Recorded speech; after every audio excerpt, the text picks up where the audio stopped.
we've held the line on windows in town because, you know, people say, well, what's the difference? You're putting storm windows on the outside anyway, so those aren't historic. But the storm windows protect the original windows. Are you supposed to put storm windows on them too? Well, you need storm windows in order to keep warm inside.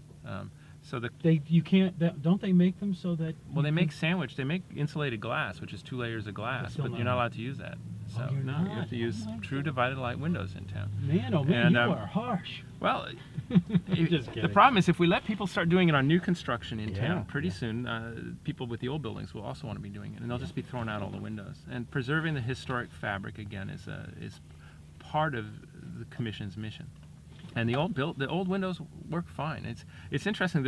People come in and say, "Well, I need to replace all my windows sometimes." I mean, people historically have always replaced a window here when they needed to and a window there, but now people come in and say, "I want to do all the windows at once," and then they'll tell us that they're doing it for energy reasons.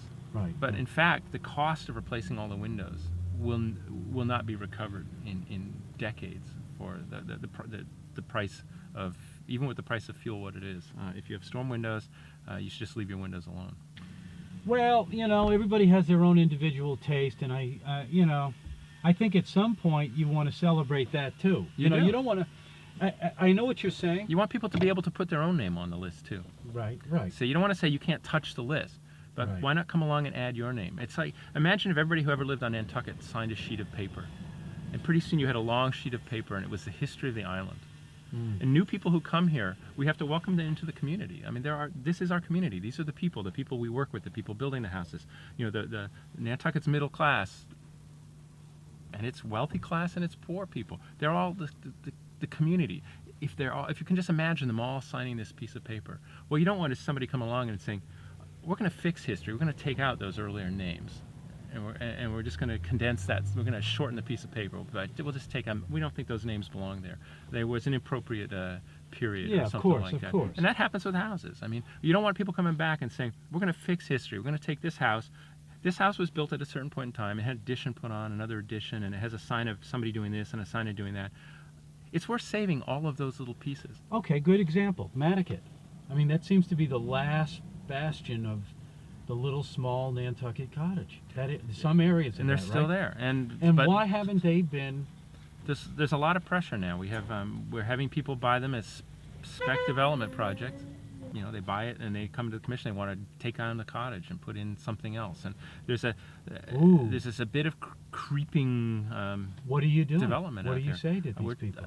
Some people on the commission are trying to hold a line, and other people are not. It's you know, that's you the mean way because well, how do you personally feel? I'd like to hold the line. Madaket is the last. If Madaket's going to feel, in order for Madaket to continue to feel like Madaket, you have to preserve the old houses. Otherwise, it won't feel that way. It's a different kind of preservation, isn't it? It'll feel like Tom Nevers. I don't know. Because this is 18. You know. Yeah, Main Street, which we're on, is you know, this street was essentially built in a 20-year period of great prosperity in the 1800s. Yeah, after Quaker influence had gone its way, and we had this classic revivalism, which you just wonderfully see presented here.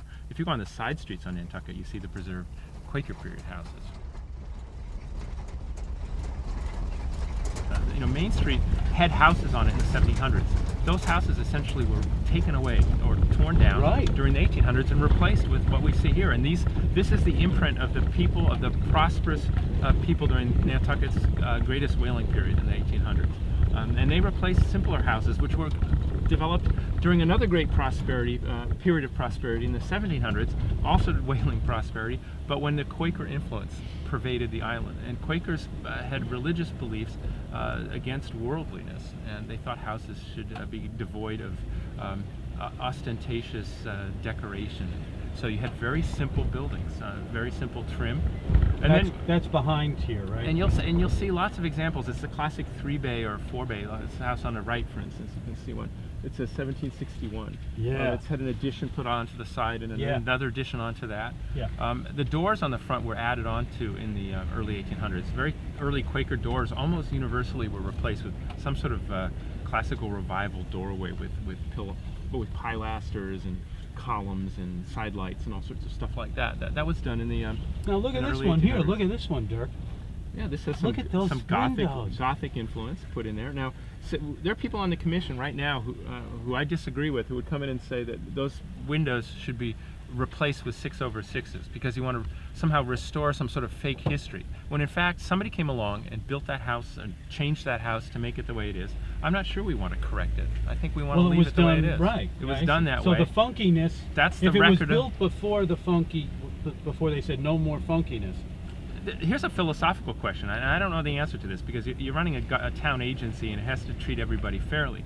But there's just on a philosophical level, if you have a person living in their own house and they want to do something funky because it represents their personality and they're putting their imprint on the house, should we look at that different than a designer just developing a house for sale and saying, I'm going to put these funky things on it because they're currently popular in Martha Stewart magazine and we know we're going to get a bigger buck for the house when we sell it. Yeah. I think there's a difference. And I think it's hard for the commission to navigate that sometimes. We have people who want to do something. We had a wonderful gate that a woman designed, which was sort of looked like a whale's tail. And I was all for it because it represented her personality and she had made it. And you know, gates come and go. They're not going to be there in 100 years anyway. But the rest of the commission voted against me on that one, and she had to take her whale tail gate out and replace it with a more standard gate. And I think that's a travesty because it was her own house. She had a lot of artistic abilities, and it was a nice looking gate. You know, going down Ray's Court, we're going by the old Quaker meeting house. Exactly. And then there's a new infill on the other side, back up behind it. Yeah. There's a garage in there. Yeah. There was another house that's been restored or rehabbed or got rehabbed. I don't know what level of interior work's been done on it because we don't go into the interiors. Right. But these quiet little streets with these old buildings are what we want to preserve. Partly for our own sake. I mean, I like walking up and down these streets. Oh, beautiful. But then you have to look at the economic benefit is that other people like coming and spending lots of money here so they also can walk up and down these streets. Exactly.